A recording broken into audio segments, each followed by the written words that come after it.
इन लोगों ने कहा हमें दिखने वाला राजा चाहिए, और परमेश्वर की उपस्थिति को फिर ठुकरा दिया।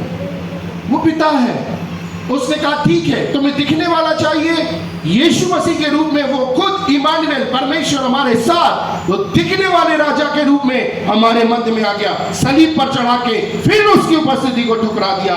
और वर्तमान में अब जब वो कहता है, वो पिता है, बोला मैंने इसको अपनी उपस्थिति में रखा, ठुकरा दिया, बेचारा कमजोर था, फल खा लिया, मैं इनके साथ रहा, अरे मेरे बच्चे बेचारे कमजोर थे, बहक गए, चलो मैं इनके साथ आ जाता हूं। और जब साथ आ गया, चलो हे पिता इन्हें माफ कर, क्योंकि ये नहीं जानते ये क्या कर रहे हैं, सलीब पर चढ़ा के ठुकरा दिया। उसके बावजूद अब पिता क्या कहता है, no no no no no no, इनको अपनी उपस्थिति में रखना, अपनी उपस्थिति इनके मध्य में रखना, या इनके बीच में हो जाना, ये बेचारे गिर जाएंगे, अब मैं इनके अंदर रहूंगा। और पवित्र आत्मा के रूप में अब वो हमारे अंदर रहना चाहता है।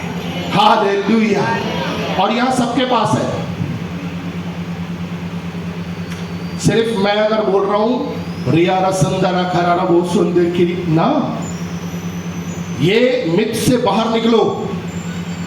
कोई एक विशेष समूह आपको पवित्र आत्मा पाए, टंग से बोलते हैं, नो, बिना पवित्र आत्मा के आप यीशु को प्रभु करके ग्रहण ही नहीं कर सकते, बाइबल ये कहती है।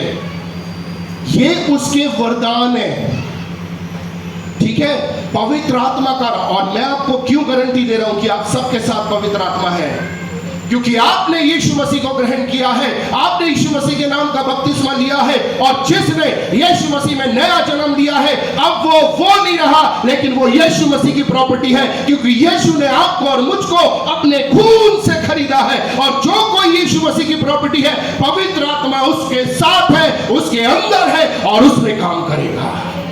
हालेलुया। बस गलती हमारी थोड़ी सी ये है कि हम पवित्र आत्मा के साथ अपने संबंध को मजबूत नहीं कर पाते कई बार। आज मैं आपके सामने एक भविष्यवाणी को रखने जा रहा हूं, जल्दी से निकालें। पहला शमूएल उसका 5वां अध्याय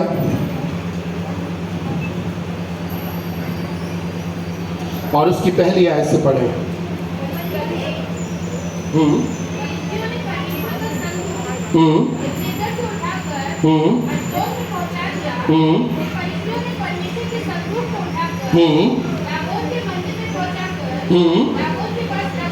दागोन के पास रख दिया। अगर इसकी बेटा 4था अध्याय और उसकी 10 और 11 को और पढ़ दे।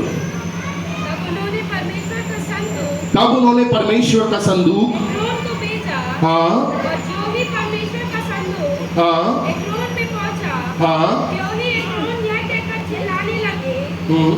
नहीं बेटा, ये 4था अध्याय की 10वीं।